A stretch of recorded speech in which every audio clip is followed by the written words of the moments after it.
அருட்ஜோதி ஆண்டவரையே போற்றி போற்றி. சாகா கல்வியை முழுமையாக கற்றுத்தரேன்.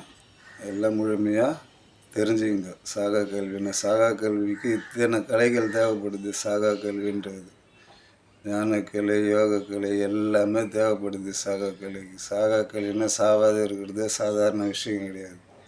சாவாத இருக்கிறதுக்கு பக்தி ஒன்று தான் சாவாத இருக்க வைக்கும். அது பக்தியிலே இருந்தாலும் இறந்து போயிடுவோம்.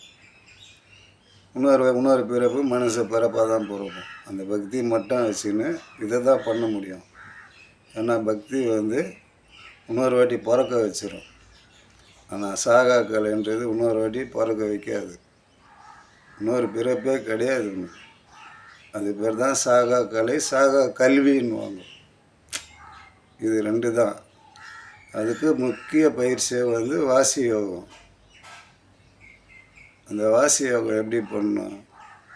அந்த வாசி யோகத்தை முழுமையாக அடையணும். அடையணும்னா எப்படி தெரிஞ்சுக்கணுன்னா, வயிறு சுத்தப்படுத்திடுறீங்கள. வயிறை சுத்தப்படுத்தி வயிறு காலியாக ஆயிடுச்சுன்னா இந்த அம்மான்ற மந்திரத்தை உச்சரிங்க. அம்மா அம்மா அம்மானும் போது அந்த வயிறு நிறைஞ்சிடும். அந்த காற்று எங்கெங்கே காலியாக இருக்குது, எந்தெந்த இடம் உடல்லாம் காலியாக இருக்குதோ அந்த காற்று போய் நிறைஞ்சிடும். நிறைஞ்சதுக்கப்புறம் இதை முழுமையாக ஒரு 12 வயசு கீழே இருக்கிறவங்க செய்யாதீங்க. 12 வயசு கீழே இருக்கிறவங்க செய்தால் அது பாவத்தில் போய் முடியும். அந்த பாவத்தை நான் ஏற்றுக்க விரும்பலை. அதை செய்யாதீங்க. 15 வயசுக்கு மேலே தான் இந்த மூச்சு பயிற்சியை செய்யணும். அதுக்கு முன்னெல்லாம் செய்யக்கூடாது. 15 வயசுக்கு மேலே ஆகணும். அந்த மூச்சு பயிற்சினா வாசி யோகம்னு பண்ணுறது 15 வயசுக்கு மேலே ஆகணும். அது கீழே பண்ணக்கூடாது. அது பெரிய பாவத்தில் போய் முடிஞ்சிடும். ஏன்னா அவங்களுக்கு பக்தி ஒன்றே போதும். அந்த 15 வயசு வரைக்கும் பக்தியிலேயே செலுத்தி எடுத்துன்னு வரணும் எந்த குழந்தையுமே.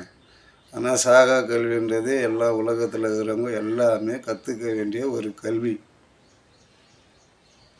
முழுமையான கல்வியே சாகா கல்வி.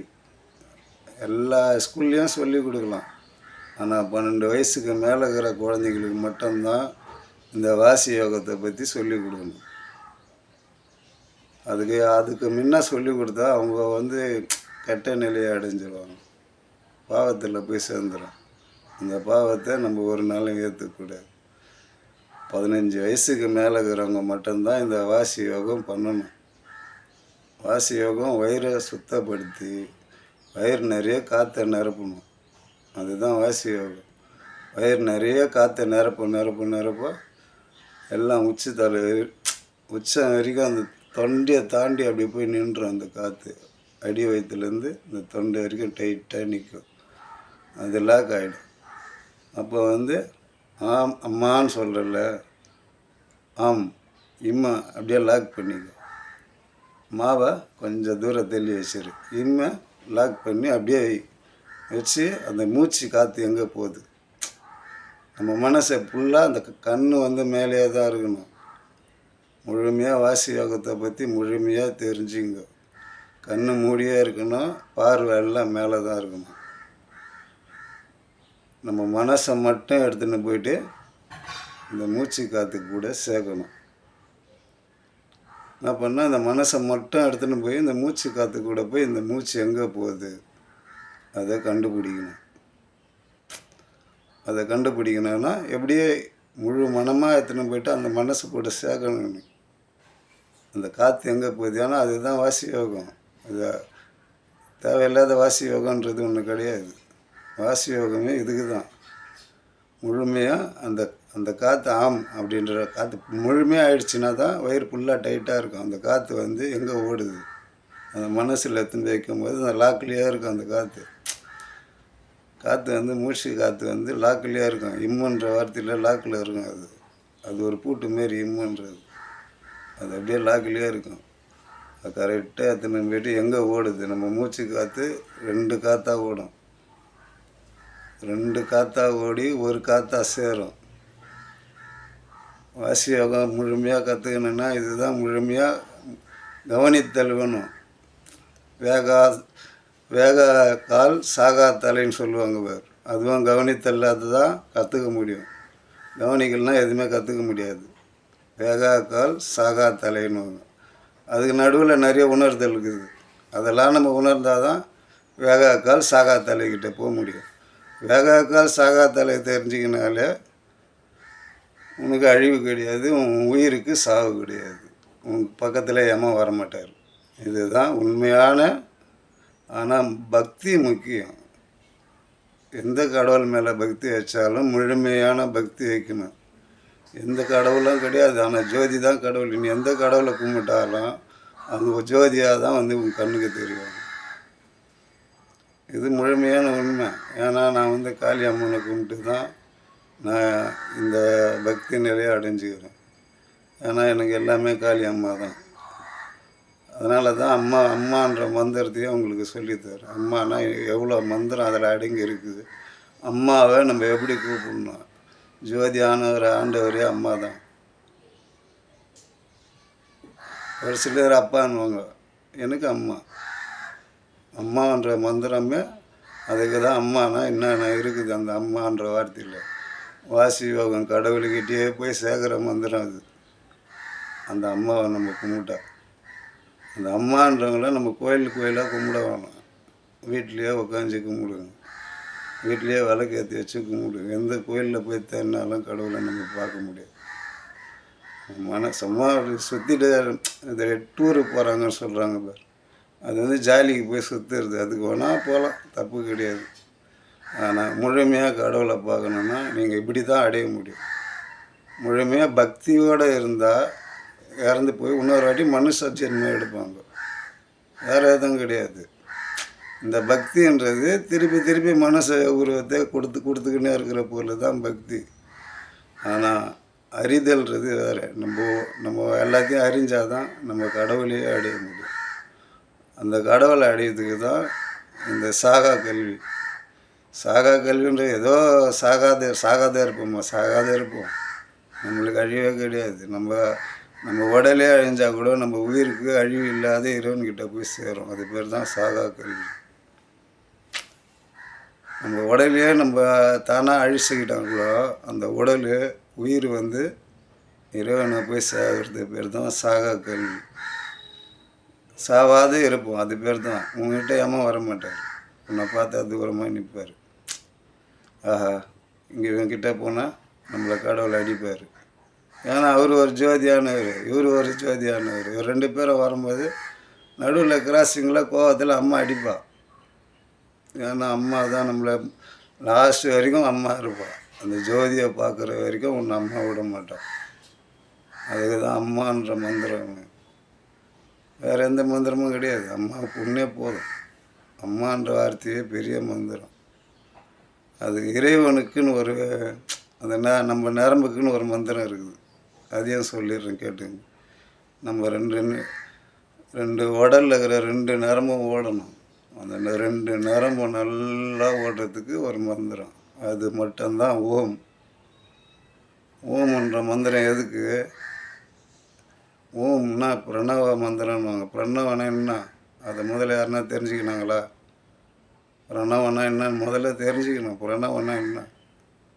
பிரணவனா கடவுள்கிட்ட போய் சேர்க்கறது.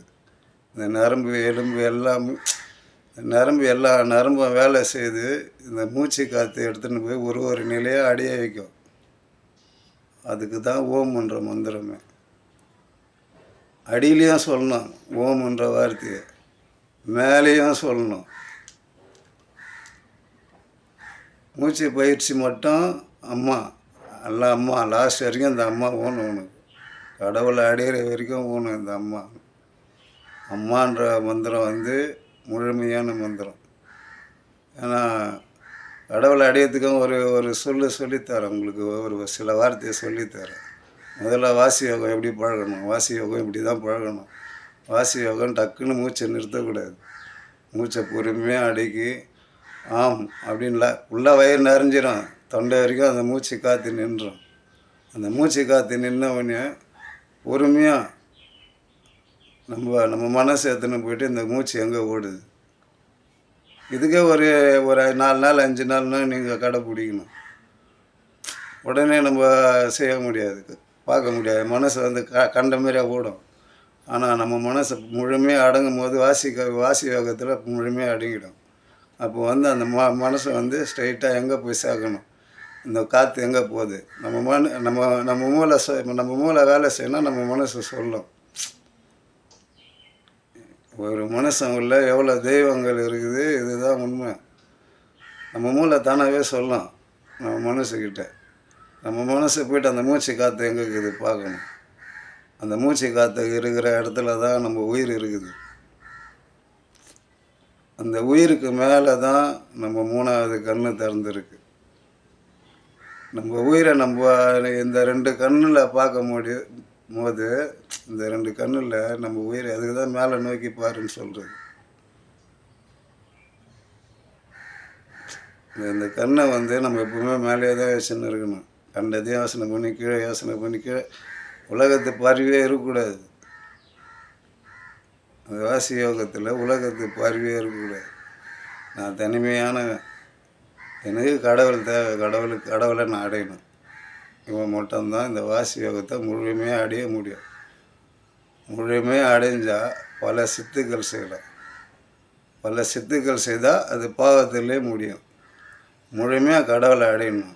அதுக்கும் அவன் வந்து தவம் இருந்துக்கினே இருக்கணும். அவன் அப்போ தான் வந்து முழுமையாக கடவுளை அடைய முடியும். முழுமையாக கடவுளை அடையணுன்னா பல கோடி வருஷம்லாம் இல்லை. அதாவது தற்கொலை பண்ணிக்குவானுங்க தெரியுமா? வீட்டில் கஷ்டம், அந்த கஷ்டம் இந்த கஷ்டம் சொல்லி அவசரப்பட்டு தற்கொலை பண்ணிக்குவானுங்க. அவனுங்க வந்து முழுமையாக கடவுளை அடையலாம். ஏன்னா அவன் உயிரை கொடுக்கறதுக்கு அந்த நேரத்தில் அவன் மனசு வந்து போ அப்படின்னு சொல்லிட்டு போயிடும். அப்படி போகும்போது அந்த உடலுக்கு எடுத்துடுறான். அந்த உடலுக்கு எடுக்கவே அவன் ஆத்மா பேயா சுற்றுது. இதுதான் உண்மை. அந்த ஆத்மா என்ன ஆகும்? ஏன்னா மேலேயும் சேர்க்க மாட்டாங்க. யமலோகத்துலேயும் உனக்கு இடம் கிடையாது, சிவலோகத்துலேயும் இடம் கிடையாது உனக்கு. அப்போ என்ன பண்ணுவ? இந்த ஆத்மா பேயா சுற்றின்னு கிடக்கும். பேயா சுற்றின்னு அதுக்கப்புறம் அவர் டைம் எப்போ முடியுதோ அதுக்கப்புறம் அவர் பிறகுது பல ஆண்டு ஆகும். அவர் கும்பிட்றதெல்லாம் வேஸ்ட்டு. நிறைய பேர் வந்து செத்தவங்களை கும்பிட்றதே பெரிய பாவம். செத்தவங்க வந்து அவங்க எங்கேயோ இருக்கிறாங்க, அவங்க எங்கேயோ பிறந்து எங்கேயோ வாழ்ந்துன்னுக்குறாங்க. அவங்கள நம்ம கும்பிட்றதே பெரிய பாவம். நம்ம கும்பிட்றதுனால அவங்களுக்கு எதனா ஒரு ஆபத்து எதுனா இருக்கலாம், நம்ம அழுவோம். அவங்க மனசில் போய் அது பதியும். ஏன்னா அவங்க முன் ஜென்மத்தில் நம்ம கூட இருந்தாங்க, இன்னொரு ஜென்மத்தில் வேறு உருவத்தில் அவங்க பிறந்துருக்குறாங்க. அவங்க நம்ம இந்த இடத்துல நின்று அவங்கக்கிட்ட போய்ட்டு அழுவும் போது அவங்க மனசு உருவி அவங்களுக்கு ஏதோ ஒன்று ஆகும். அது பெரிய பாவம். அதுக்கு தான் முன்னோர்கள் வந்து ஒரு தெய்வ வழிபாடு, முன்னோரை கும்பிடணும். ஒரு தெய்வமாக கும்பிட்டு போயிடணுமே தவிர அவங்களுக்கு எந்த பாவத்தையும் செய்யக்கூடாது. முன்னோர்கள் இருக்கிறாங்க, எல்லாம் இந்த உலகத்தில் எல்லாமே சுற்றிக்கின்னு இருக்கிறாங்க. பல ஜீவராசியாக சுற்றுறாங்க. இதுதான் உண்மை. பல ஜீவராசியாக சுற்றின்னு தான் இருக்கிறாங்க. ஏன்னா இதெல்லாம் வந்து அதாவது மாயை இருள் சேர்ந்த இடம். இது நம்ம இருக்கிற இடம். நம்ம அதை விட்டு அப்பால் போகிறதுக்கு தான் இந்த வாசி யோகம். இறைவனோட அனுகூலம் வேணும். முக்கியமாக இறைவன் வந்து நம்ம ஆட்கொள்ளணும். நம்மளை ஆட்கொண்டான்னா நம்மளுக்கு புரிஞ்சிடும். முதல்ல எதனா ஒரு மாலையை எடுத்து போட்டுக்குவோம். சிவன் கோயிலுக்கு போகிறேன், சிவன் கோயிலுக்கு போகிறேன்னு சொன்னாலே மேலே முடிஞ்சுது, உன்னை அவர் கூப்பிட்டாருன்னு அர்த்தம். ஏன்னா சிவன் கோயில் நம்ம தான் அது உள்ளே உட்காந்துக்கிற நந்தி, அவ்வளோதான். நம்ம நந்தியாக தான் இருப்போம். சிவன் கோயில் உள்ளே போனால் நம்மளுக்கு ஒரு நந்தி. அந்த நந்தியாக தான் நம்ம போய் நந்தியை தான் கும்பிடுவோம். ஆனால் அந்த இடத்துல கோயில் உள்ளே போனதுக்கப்புறம் சிவன் கோயிலோட முழுமையான உணர்வு தெரியாது, அறிவு இருக்காது நம்மளுக்கு. நம்ம பக்தி மட்டும்தான் அந்த இடத்துல இருக்கும். ஈஸ்வரா என்ன அந்த கோயிலில் என்ன பேரோ அதை வச்சு ஈஸ்வரா அப்படின்னு கும்பிடுவோம். ஆனால் அது உண்மை. நம்ம கும்பிட்றது அருவுருவம். அதை வந்து நிறைய பேர் தப்பாக பேசுகிறாங்க. இது வந்து ஒரு ஆண் குறிப்பும் கிடையாது, பெண் குறிப்பும் கிடையாது. அது பெரிய பாவம். அதை சொல்கிறவங்கெல்லாம் ரொம்ப கஷ்டப்படுவாங்க. ஏன்னா ஒரு தெய்வத்தை வந்து ஒரு இறைவனையும் ஒரு ஜோதி ஒரு ஆத்மாவை வந்து நம்ம குச்சப்படுத்துறதுக்கு அர்த்தம். ஒரு ஜோதியான ஒரு ஆத்மாவை, ஏன்னா முழு அருளை வந்து அந்த லிங்கம் தான், அதுதான் அருவுருவம்னு சொல்கிறது. உருவம் வேறு, அருவுருவம் வேறு. உருவமாக இருக்கிறவர் தான் ஜோதியாக இருக்கிறாரு, அருவுருவமாக இருக்கிறது தான் லிங்கமாக இருக்குது. அதுக்கு தான் உருவம் இல்லாத வழிபடுறது லிங்கத்தை வச்சு. அதை தப்பாக பேசி இது வந்து பொம்பளை குறி, இது ஆம்பளை குறி, அது பெரிய பாவம். அதை சொல்லவே கூடாது. அது நம்ம வாயில் சொன்னாலே அது பெரிய பாவம். ஏன்னா அது அந்த ஜோதியில் அந்த லிங்கத்தில் தான் அவர் அந்த அருளே கொடுக்குறாரு முதல்ல. அதில் இருந்து தான் நம்மளுக்கு ஜோதியை இட்டுன்னு வந்து காமிப்பார் அவர். இது தான்டா நான் அப்படின்னு. முதல்ல அந்த லிங்கத்தை நம்ம கும்பிடும். ஏன்னா உருவம் இல்லாத கும்பிடு, உருவம் கிடையாது. ஒரு சின்ன லிங்கம் பக்கத்துலேயே வச்சுக்கோ, அந்த லிங்கத்தை கும்பிடு. அந்த லிங்கத்தை பக்கத்தில் ஜோதி எரிஞ்சின்னு இருக்கணும், 2 பேரும் கனெக்ட் ஆகிடுவாங்க. அதுதான் ஜோதி லிங்கம்னு சொல்லுவாங்க. உண்மை தெய்வம் வந்து லிங்கத்தை முதல்ல வழிபடும் போது தான் அவன் கடவுளையே முழுமையாக அடைய முடியும். எந்த மாரி மகானாக இருந்தாலும் சரி, யாராக இருந்தாலும் சரி, லிங்கன்றது நம்ம உடல் அமர்ச்சின்னு இருக்கிற ஒரு பொருள். அந்த ஜோதியே மறைச்சின்னு இருக்கிற ஒரு பொருள் தான் லிங்கம். அந்த லிங்கத்தை வந்து நீங்கள் இழிவாக பேசக்கூடாது, அது பெரிய பாவத்தில் போய் முடியும். அந்தமாரி பேசாதீங்க, அது தவறு. ஏன்னா லிங்கன்றது உங்களுக்கு தெரியாது, லிங்கத்தோட வழிபாடுனா என்னன்னு. ஸோ மணாதில் தண்ணியெல்லாம் ஊற்றுறதுனால உங்களுக்கு எல்லாமே கொடுக்காது. நீங்கள் அதை எங்கள் காட்டில் கூட கிடப்பாங்க, நீங்கள் என்ன போய் தண்ணியாக ஊற்றின்னு இருக்கிறீங்க அந்த லிங்கத்துக்கு. லிங்கன்றது வேறு. எப்போவுமே ஆண் குறிப்பு பெண் குறிப்புன்னு சொல்லி அதை வந்து அசிங்கப்படுத்தாதீங்க. அது நம்மளுக்கு பாவத்தில் போய் சேரும். அதை முதல்ல புரிஞ்சுங்க. ஜோதின்றவர் ஆண்டவர். அந்த அந்த ஜோதியான ஒரு உருவம் கிடையாது, அதனால் லிங்கமாக வச்சு வழி போகிறாங்க. அதே சிவன் சொல்கிறோம். சிவனா என்ன? சிவன் வந்து நம்ம உடல் உள்ளதாங்கிறாரு. நம்ம பேர் என்ன? ஜீவன். அது சீவன் சொல்லுவாங்க. அதை போக தான் ஜீவன் ஆயிடுச்சு, சீவன் சொல்லுவாங்க. அந்த சீவனை சிவத்தோட ஒப்படைக்கணும். அது பேர் தான் சிவன். சிவலோகன்னுவாங்க. அதெல்லாம் வந்து முழுமையாக சொல்லித்தரேன். இந்த உணர்தலை பற்றி முதல்ல தெரிஞ்சுக்கணும். ஏன்னா இந்த காற்றோட முழுமையான உண்மை இது தான். இந்த வாசி யோகத்தோட முழுமையான உண்மை. நம்ம மூச்சை அடக்கும் போது நம்ம மூச்சு காற்று வந்து கரெக்டாக அந்த மூச்சு காற்றை மட்டும் மனசு எடுத்துன்னு போயிட்டு மூச்சு காற்றுல வைங்க. அந்த மூச்சு காற்று எங்கே போதோ அங்கே தான் நம்ம உயிர் இருக்குது. அந்த உயிரை பார்த்தா நீ இறைவனை பார்த்ததுக்கு சமம். அந்த ஆமன்ற ஒரு வார்த்தையை மட்டும் எப்போவுமே விட்டுறாதீங்க. ஆமை மட்டும் லாக் பண்ணுங்க. உங்களுக்கு ரொம்ப முடியாமல் போக சொல்ல மாவை யூஸ் பண்ணுங்க. தானாக உள்ளக்கிற காற்று வெளியே லீக் ஆகும். மொத்தமாக லாக் பண்ணும்போது முழுமையாக நீ இறைவனை அடைக்கிறதுக்கு இந்த வாசி யோகம் ஒன்று தான். வாசி யோகம்தான் சாகா கல்வியோட முழுமையானது. அட்டாங்க சித்தி, கிரியா சக்தி, ஞான சக்தி, இது எல்லாமே வந்து கிடைக்கிற ஒரே யோகம் எதுனா இந்த வாசி யோகம் மட்டும்தான். இந்த வாசி யோகத்தால் தான் எல்லா யோகத்தையும் அடைய முடியும். ஆனால் இந்த யோகத்தை வச்சுக்கின்னு எல்லா தவறும் பண்ணிடாதீங்க. ஏன்னா முழுமை அடைகிற டைமில் உங்களை கடவுளை அடைய முடியாத போயிடும். கடவுள் வந்து உன்னை தள்ளி விட்டுருவார், தூரமாக கிட்ட சேர்க்க மாட்டார். ஒரு சின்ன தவறு பண்ணால் கூட அவர் உங்களை சேர்க்க மாட்டார். ஆனால் நீங்கள் முழுமையாக அடைஞ்சாலும் நீங்கள் ஒவ்வொன்றுக்கும் ஒன்று அடைவீங்க. அதை யாருக்கிட்டையுமே சொல்லாமல் உங்கள் மனசுலேயே பாதுகாத்துங்க. இதுதான் வந்து தேவ ரகசியம். இந்த தேவ ரகசியத்தை நீ பக்கத்து வீட்டில் இருக்கிறவங்களுக்கு சொல்லக்கூடாது, பொண்டாட்டிக்கிட்ட கூட சொல்லக்கூடாது. முழுமையாக வந்து பிள்ளைங்க பொண்டாட்டி இதை வந்து யார்கிட்டையுமே சொல்லக்கூடாது. உணர்தலை வந்து யார்கிட்டையும் சொல்லக்கூடாது. இதெல்லாம் எனக்கு கிடைச்சது. ஆனால் முழுமையாக அடையணும். முழுமையாக அடைஞ்சிட்டு அதுக்கப்புறம் நீ சொல்கிறது வாசி யோகத்தோட முழுமையான ரகசியத்தை உங்களுக்கு சொல்கிறேன். நான் வாசி யோகம் வந்து எப்படி பண்ணணும்னா இதுதான் முறை. இப்போ சொன்ன பாருங்க இதான் முறை. அம்மா அம்மான்னு சொல்லிக்கினே வந்தேன்னா வயிறு நிறைஞ்சிடும், வயிறு டைட்டாகிடும். ஏன்னா காலி வயிறாக தான் இருக்கிறோம் நம்ம. வாசி யோகம் பண்ணும்போது காலி வயிறாக தான் இருக்கணும். வயிறு நிறைய அந்த காற்று போய் அடைஞ்சிரும். அந்த காற்றே இப்போ உங்களோட காற்றே உங்களை வந்து உள்ளே தள்ள ஆரம்பிச்சிடும்.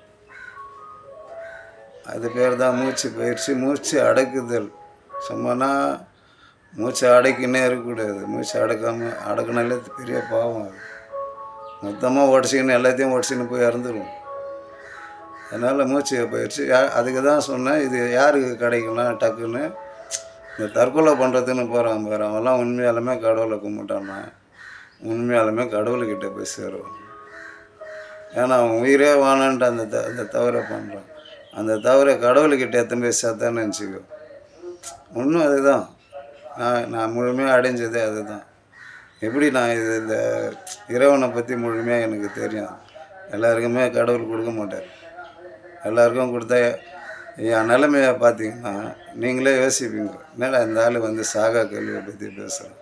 சாகா கல்வியை பற்றி இந்த ஆளுக்கு எப்படி தெரிஞ்சிருக்கும் அப்படின்னு நீங்கள் நினைக்கலாம். ஏன்னா உண்மையான கதை இது. உண்மையான எனக்கு நடந்த நிகழ்ச்சியில் தான் நான் கடவுளை தெரிஞ்சுக்கணும். கடவுள்னா இவங்க தானே, கடவுள்னா இவர் தான். கடவுள்கிட்டயே போகிறதுக்கு தான் இந்த வாசி யோகம். கடவுளையே போய் அடையலாம் இந்த வாசி யோகத்தில். ஆனால் எப்போவுமே மூச்சு அடைக்கினே இருக்கக்கூடாது. மூச்சு அடக்கவே கூடாது. மூச்சு அடக்குனா நம்ம எல்லாம் ஃபால்ட் ஆகிடும். இந்த ஓம்ன்ற வார்த்தை சொன்னேன் தெரியுமா, உங்கள் எல்லா நேரமும் வேலை செய்யும். இந்த ஓம்ன்ற வார்த்தையில் முதல்ல சொன்னது என்ன, 2 நாகமும் வந்து சிவசக்தி. ரெண்டாவது சொல்கிறது ஓம். ஓம் எதுக்கு உபயோகப்படுதுன்னா நம்ம எல்லா நேரமும் வேலை செய்யுது. அது பேர் தான் பிரணவம். பிரணவம் எங்கே இல்லை, நம்ம உடலில் இருக்கிற ஒரு நரம்புக்கும் அந்த ஓம்ன்ற வார்த்தை உள்ளே போய் லாக் ஆகணும். எல்லா நேரமையும் போய் சுத்தம். வாசி யோகம் செய்துக்கின்னே இருக்கணும். அந்த முழு வாசி யோகம் வர்றதுக்கும் சொல்லித்தரேன். வாசி யோகத்தில் எந்தெந்த நிலையை அடையலான்னு சொல்லித்தரேன். கடவுள் நிலையை அடையிறதுக்கு உங்களுக்கு சொல்லித்தரேன். ஏன்னா கடவுளை அடைஞ்சால் தான் உங்களுக்கு சாகா கல்வியே கிடைக்கும். சாகா கல்வின்றது விளையாட்டாக ஏதோ சாகா கல்வினா என்ன, சாகா கல்வினா சாவாது இருக்கிறது பேர் தான் கல்வி. அதை முழுமையாக புரிஞ்சுக்கணும். நம்ம சாவாமல் இருக்கணும். நம்ம உண்மையாலுமே கடவுளை அடையணும். இது பேர் தான் சாகா கல்வி. நம்ம முழுமையாக கடவுளை அடையணும். அதுக்கு முன்னே எல்லாருமே தவறு பண்ணக்கூடாதுன்னு ஏன் தெரியுமா சொல்லின்னே இருக்கிறேன். எல்லா சித்தர்களும் எல்லா ஞானிகளும் சொன்ன ஒரு வார்த்தை, நாயை இழிவுபடுத்தி பேசியிருப்பாங்க. நாய் கிடந்த அடியாக இருக்குன்னு சொல்லி மாணிக்க வாசகர் சொல்லிட்டு போயிட்டார். அதுக்கு அர்த்தம் என்ன, அவர் சொன்ன அர்த்தம் என்ன முதல்ல அது யாருக்குமே தெரியாது. நாயை விட கீழ்த்தரமானவன் அது மட்டும். அதுக்கு அர்த்தம் என்ன, ஏன்னா இந்த பக்தியில் வந்து உட்கார்றவங்க இதையும் தெரிஞ்சுங்க. ஏன்னா எல்லா ஞானிகளையும் அந்த நாயை வந்து கேவலமாக பேசிட்டு போனாங்க. நாய் கேவலமானது கிடையாது. நாய் ஒரு நன்றி உள்ளச்சு, அது ஒரு ஜீவராசி. அது உள்ளேயும் கடவுள் வாழறார். அதான் உண்மை. அவங்க அந்த வார்த்தையை எதுக்கு சொன்னாங்கன்னா, நாய் வந்து நம்ம சாப்பிட்டா சாப்பிட்ருவோம். அதாவது நாயை பற்றி பேச வேணாம். ஒரு மனுஷனாக தான் நாயை கீழே ஒரு மனுஷனை தான் நாய்க்கு கிடந்த அடியாருக்குன்னு சொல்கிறார் அவர். ஒரு மனுஷன் நான் அந்த அளவுக்கு கீழே இருந்தேன். அதுக்கு அர்த்தம் என்ன, ஒரு 48 நாள் ஒரு சபரிமலைக்கு கோயிலுக்கு மாலை போடுறாங்க. அந்த 48 நாள் சபரிமலைக்கு கோயிலுக்கு மாலை போடுறாங்க. அப்போ வந்து அவங்க உடல் சுத்தமாக ஆகுது. ஏன்னா அவங்க எந்த கவிச்சி எதுவுமே சேர்த்துக்காத தூரமாக இருக்கும்போது அந்த உடல் அவங்களுக்கு சுத்தமாகுது. அதையெல்லாம் அவங்க உணர்வாங்க. அவங்களுக்கு எல்லாமே தெரியும் அதை பற்றி. கடவுள் அவங்கக்கிட்ட போனோடனே நம்ம உடம்புலாம் நல்லா ஆயிடுச்சு. ஏன் அதுக்கிட்டே இருந்தால் அவங்களுக்கு என்ன போகுது? அப்படி இருக்க மாட்டாங்க. ஏன்னா ஏழைங்களோட மனசு அந்தமாரி. எப்போவுமே எதனா ஒன்று ஆசைப்பட்டுக்கின்னே இருக்க சொல்லலாம். திருப்பியும் வந்து அந்த இடத்துல விழுந்துருவாங்க. வந்த உடனே எப்போ மாலையை கழட்டலாம்? எப்போ நம்ம ஒயின் ஷாப்புக்கு போகலாம். இதுதான் பெரிய தவறு. அவங்க தான் சீக்கிரமாக இறப்பதுக்கு காரணமே. ஏன்னா முழுமையாக கடவுளை அடையும் போது அவங்க அந்த இடத்த விட்டு வெளியே போகிறாங்க. அந்த இடத்த விட்டு வெளியே போகும்போது மாய் உன்னை உன்னை உன்னை கொல்றதுக்கு ரெடியாக இருக்குங்க, வெளியே காத்துன்னு இருக்குங்க. இதுதான் மாயை. உன்னை வந்து இந்த இந்த நிலையில இருந்து வெளியே போக சொல்லி உன்னை வந்து பஞ்சபூதமும் உன்னை ஆட்கொண்டது. பஞ்சபூதம் உன்னை ஆட்கொண்டுச்சுன்னா உன்னை எந்த யமன் கிட்ட வர மாட்டார், தூரமாக தெத்தி விட்டுருவார் யமனை. இந்த பஞ்சபூதமே போதும் உங்களுக்கு. அந்த சக்தி தான் முதல்ல நம்ம உடலுக்கு தேவை. அதுதான் சிவம். அது இந்த பஞ்சபூதம் தான் சிவம், சிவ உடல். அதுதான் நம்மளுக்கு. சிவம் வெளியெல்லாம் கிடையாது. நம்ம உடலில் முழுமையாக ஆகும்போது நம்ம ஒரு ஜோதி மாதிரி மாறிடும். நம்ம ஜோதி மாரி மாறி திருப்பி அந்த நிலையை அவர் இறக்கிடுவார். திருப்பி மனுஷன் மாரி ஆக்கிடுவார். ஜோதி ஆகும்போது உடம்பே பொன்னிறமாக அவர் அந்த வீட்டுக்குள்ளே வந்துட்டார். இப்போ அவர் தியானம் பண்ணுற, நான் அவரை கடவுளை வணங்குறேன், தியானம் பண்ணுறேன் அப்படின்னு அந்த இடத்துல நின்னீங்கன்னா அந்த வீட்டுக்குள்ளே அவர் வந்துட்டார்னா நீங்கள் ஊதுவத்தி ஏற்றி வைக்கணும், அது ஏற்றி வைக்கணும்லாம் கிடையாது. அந்த இடம் மணக்கும். ஏன்னா அந்த அந்த இந்த அந்த அவர் தியானம் பண்ணுற இடத்துக்கு அவர் உள்ளே வந்துட்டார், அந்த உடலில் நுழைஞ்சிட்டாருனாலே உடம்பு மணக்கும். முதல்ல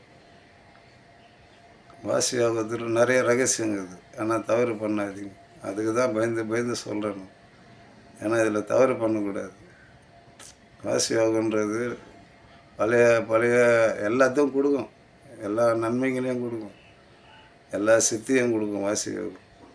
ஆனால் அதை வச்சு தவறு பண்ணிடாதீங்க. தவறு பண்ணிங்கன்னா கடவுளை அடைய முடியாது. இது சாகா கல்விக்கு முக்கியமானது. அதுக்கு தான் இதை தடை சொல்லிக்கின்னே இருக்கிறேன். தவறு பண்ணாதீங்க. ஆனால் வாசி யோகம் கற்றுக் கொடுக்க மாட்டாங்க. ஏன்னா அவங்களே முழுமையாக கற்றுக்கின்னு இருக்க மாட்டாங்க. வாசி யோகத்தில் என்னென்ன அடையலான்னு அவங்களுக்கே தெரியாது. அந்த யோகாவில் வந்து முக்கால்வாசி கற்றுக்கின்னு பின்னாடி போயிடுவாங்க. சேர்க்காது, கடவுளே சேர்க்க மாட்டார், தூரமாக அனுப்பிச்சிடுவார். இவன் வந்து இது தகுதி இல்லாதவன். அவருக்கு தெரியும் யார் யார் தகுதியாகிறாங்க, யார் யார் தகுதி இல்லாதகிறாங்க. முழுமையாக உன்னை கற்றுக் கொடுக்குறவன் தான் குரு. முழுமையாக உன்னை தெரிஞ்சுக்கிறவன் தான் உண்மையாலுமே சிஷ்யன். இந்த நாயை எதுக்கு பேசுனாங்கன்னு சொன்ன மாதிரி இதுதான். முழுமையாக வந்து எதையுமே கற்றுக்கணும். நாய் வந்து கக்குன்னு எதையே, அதாவது அது சாப்பிட்டதை அது கக்கிட்டு திருப்பி அதையே சாப்பிடும். அந்த மாதிரி மனிதன் அப்படின்றதுக்கு தான் அதை எடுத்துக்காட்டால் நாயை சொல்கிறாங்க அவங்க.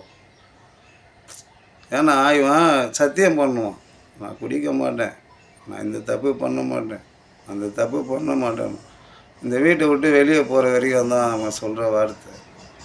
அதுக்கப்புறம் வெளியே போன உடனே அவனை சுற்றி மாயை வந்து அவனை சுற்றிக்கும். அவனை சுற்றி திருப்பியும் குடிக்க மாட்டேன், கண்டிப்பாக குடிப்போம். இதுதான் உண்மை. அதுக்கு தான் நாயை வந்து எல்லா சித்தரை வந்து முன்ன எடுத்து வச்சுக்கிறாங்க. வேறு எதுவுமே இல்லை. நாய் வந்து நன்றி உள்ள ஜீவன். அதை வந்து அவங்க சொன்னதும், அதாவது நாயை வந்து முன்னிறுத்தி சொல்லிக்கிறாங்க, நாயை கேவலமாக சொல்ல. அதுதான் நாய்க்கு அடியான்ட்டார் அவர். நாய்க்கு உடைய கீழமாக போயிடுறேன்டா அப்படின்னு தான் அந்த வார்த்தையை அவர் சொல்லிட்டார். ஏன்னா நாயை கேவலப்படுத்தி பேசலை அவரும். திருவாசகத்தில் இந்த இந்த இது இருக்கும் கண்டிப்பாக. ஏன்னா நம்ம உண்மையாலுமே கடவுளை அழுது தான் கும்பிடணும், அழுகணும். நம்ம என்னை ஏற்றுக்க. அப்படி யார் உண்மையாலுமே நினைக்கிறாங்கன்னா தற்கொலை பண்ணி ஓடுறானுங்க பேர், அவனுக்கு கண்டிப்பாக நினைப்பாங்க. அப்போ அவன் வந்து உண்மையாலுமே முழுமையாக கடவுளை நினச்சி ஒரு வழக்கு ஏற்றி வச்சு அந்த இடத்துல பத்துக்குன்னு மூச்சு அடி செத்துணுன்னு சொல்லி இந்த அம்மான்ற மந்திரத்தை அவன் விசேஷனால அவன் முழுமையாக கடவுளை அடைஞ்சிருவான். முழு வாசி யோகம் கற்றுக்குவான். ஏன்னா அவனுக்கு அவன் உயிர் வானன்ட்டு தான் அந்த இடத்துக்கு போகிறான். அந்த உயிரை கடவுள்கிட்ட கொடுக்கும்போது எல்லாத்தையும் அவர் கற்றுக் கொடுத்துருவார். உன்னை சாகாத கல்வியே கற்றுக் கொடுத்துடுவார். இதுதான் உண்மை. அடுத்த வீடியோவில் உங்களுக்கு இன்னும் நிறைய சொல்கிறேன். இன்னும் நிறையலாம் இல்லை, சாகா கல்வியை முழுமையாக உங்களுக்கு சொல்லித்தரேன். கடவுளை அடையிறதுக்கு எப்படி வழி அதையும் சொல்லித்தரேன்.